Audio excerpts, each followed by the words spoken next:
Pacarku meninggalkanku 2 tahun lalu dengan satu kalimat yang terasa, seperti ditusuk pisau di tempat yang tidak bisa sembuh cepat.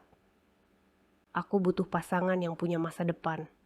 Kamu gak ada arahnya. Dia mengatakannya dengan nada yang datar, seakan mengumumkan sesuatu yang sudah dipikirkannya berbulan-bulan. Seakan aku adalah sebuah proyek gagal yang akhirnya perlu ditutup agar dia bisa melanjutkan hidupnya yang katanya lebih besar dari hidupku.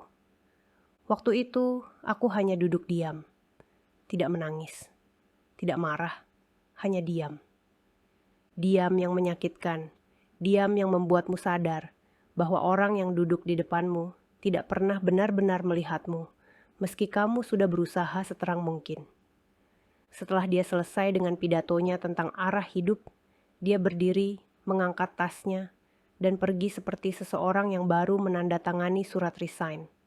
Begitu saja, tanpa menoleh. Hari itu, aku kehilangan seseorang yang kusayangi. Tapi yang lebih menyakitkan adalah menyadari bahwa aku juga kehilangan diriku sendiri, karena selama ini aku menilai diriku dari cara dia memandangku. 2 tahun kemudian, dia muncul lagi.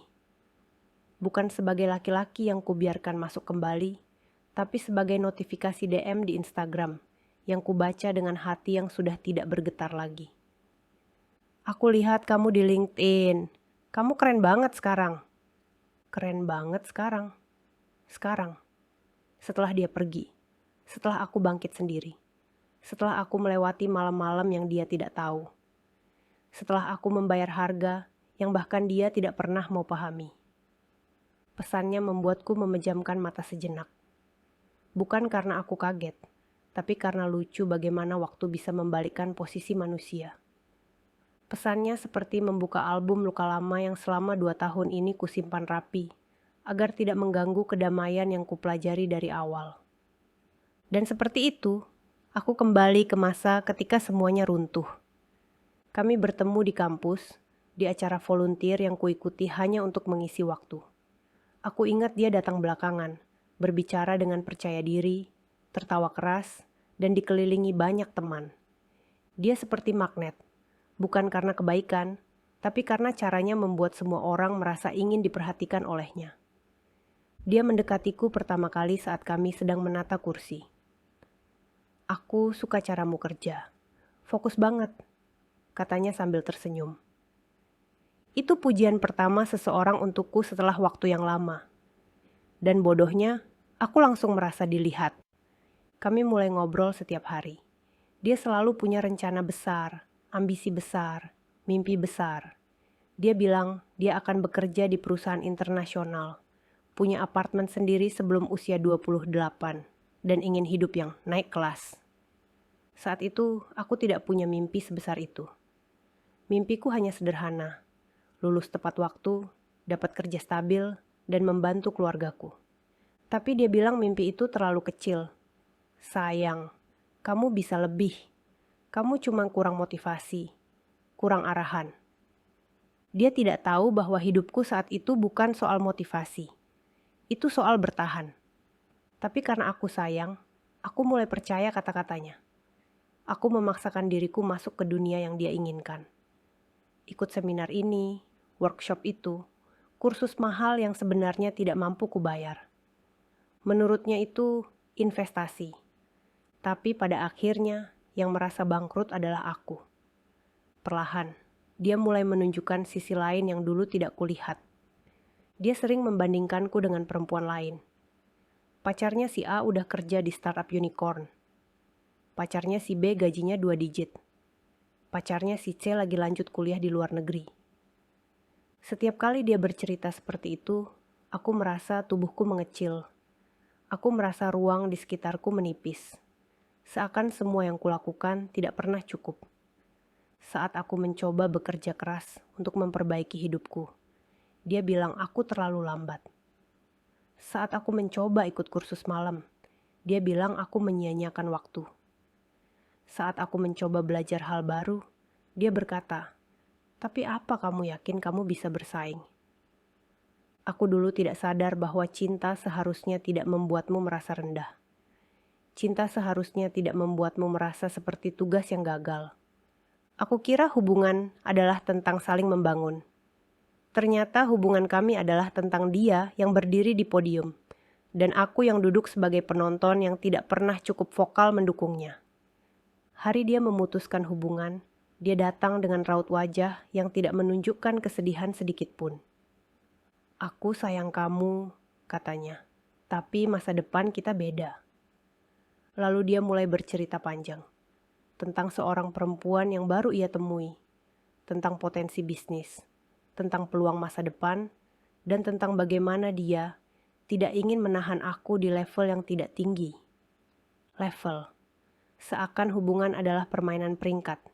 Dia bilang, aku tidak punya masa depan, aku tidak punya arah, aku tidak cukup cepat berkembang, aku tidak bisa mengimbangi ambisinya. Aku ingin mengatakan bahwa masa depan bukan perlombaan. Aku ingin mengatakan bahwa aku sedang mencoba sekuat yang aku bisa. Aku ingin mengatakan bahwa aku sedang berlari meski kakiku goyah. Tapi ketika seseorang sudah memutuskan bahwa kamu tidak layak, tidak ada argumen yang bisa menyelamatkanmu dari penilaian itu. Dia pergi malam itu. Dan untuk waktu yang lama, aku merasa seluruh hidupku berhenti bersamaku di bangku taman itu. Beberapa bulan setelah dia pergi, hidupku menjadi sangat sunyi. Aku bangun setiap hari dengan rasa hampa yang tidak bisa dijelaskan dengan kata-kata. Aku melihat ponselku setiap pagi untuk memastikan bahwa tidak ada pesan darinya. Dan ketika tidak ada, rasanya seperti kehilangan 2 kali. Aku bekerja sambil menahan rasa minder yang dia tinggalkan sebagai warisan. Aku sering bertanya-tanya, apakah benar aku tidak punya masa depan? Aku mulai menilai kemampuanku berdasarkan kata-katanya. Dan disitulah aku sadar betapa berbahayanya kritik seseorang ketika kamu terlalu mencintainya. Akhirnya aku berhenti. Tidak dari hidup, tapi dari mencoba memuaskan seseorang yang tidak pernah melihatku sebagai manusia yang sedang tumbuh pelan-pelan. Aku mematikan Instagram selama beberapa bulan. Berhenti melihat pencapaian orang. Berhenti membandingkan diri sendiri. Berhenti mencari validasi. Aku belajar bekerja untuk diriku sendiri. Perlahan, aku menemukan ritmeku. Aku mengambil kelas online, menghabiskan malam dengan membaca buku, mempelajari skills baru yang dulu kupikir terlalu sulit, dan mulai mengambil proyek freelance kecil-kecilan yang ternyata membuka pintu yang tidak pernah kubayangkan. Aku mulai bangun jam 5 pagi, membuat kopi, mengerjakan portofolio, dan menulis rencana-rencana kecil. Tidak ada yang besar. Tidak ada yang mencolok. Tidak ada yang perlu diumumkan. Hidupku membaik dalam diam. 1 tahun kemudian, aku dipanggil ke ruang meeting oleh atasanku. Dia bilang, kami perhatikan kinerjamu selama beberapa bulan ini. Mau naik level nggak? Level. Kata yang dulu menyakitkan, kini menjadi sesuatu yang kuakui untuk diriku sendiri. Aku mendapat promosi itu. Lalu beberapa bulan kemudian, aku mendapatkan tawaran freelance lain. Portofolioku tumbuh. Rekeningku mulai stabil. Aku pindah ke kos yang lebih baik. Aku mulai membeli hal-hal kecil untuk membuat hidupku nyaman. Kopi yang enak, meja kerja, lampu baca, wangi ruangan. Aku membangun hidupku pelan-pelan, dalam sunyi, tanpa ada yang mengarahkan dari belakang. Aku tidak membangun hidupku untuk membuktikan apapun padanya. Aku membangun hidupku karena aku tidak mau lagi mempercayakan masa depanku kepada orang yang hanya bisa meremehkan. Lalu hari itu datang. Hari ketika DM itu muncul. Aku lihat kamu di LinkedIn. Kamu keren banget sekarang. Aku melihat nama pengirimnya lama-lama. Nama yang dulu membuat jantungku berdebar. Nama yang dulu memvalidasi atau menghancurkan seluruh hariku. Sekarang, rasanya seperti nama orang asing. Dia mengirim pesan kedua. Aku bangga banget sama kamu. Bangga? Bangga setelah apa? Setelah meninggalkan aku tanpa menoleh? Setelah meremehkan mimpiku? Setelah mengatakan aku tidak punya masa depan? Dia mengirim pesan lagi. Kangen ngobrol sama kamu. Kalimat yang seharusnya dulu membuatku lemah, kini hanya membuatku tersenyum kecil. karena ada sesuatu yang baru kusadari. Kekuatanku bukan datang dari keberhasilanku, tapi dari kenyataan bahwa aku tidak lagi butuh validasinya. Aku membaca semua pesannya, lalu meletakkan ponselku, mengambil napas pelan, menoleh ke jendela kamar kosku, melihat pemandangan kota malam yang dulu terasa terlalu besar untuk diraih. Aku merasakan sesuatu, bukan marah, bukan dendam, bukan kemenangan, hanya kedamaian atas versi diriku yang akhirnya bisa berdiri sendiri. Aku membuka DM itu lagi, mengetik perlahan, dan mengirim satu kalimat. Aku senang kamu baik, aku juga baik. Lalu aku tutup percakapan itu. Aku tidak membuka pesannya lagi, karena beberapa pintu tidak perlu dibuka 2 kali. Dan beberapa orang tidak perlu diundang kembali, meskipun mereka akhirnya menyadari apa yang dulu mereka buang. Kalau kamu pernah ditinggalkan karena seseorang menganggap kamu tidak punya masa depan, tidak cukup pintar, tidak cukup sukses, atau tidak cukup selevel, percayalah, kamu tidak perlu menjelaskan dirimu kepada siapapun.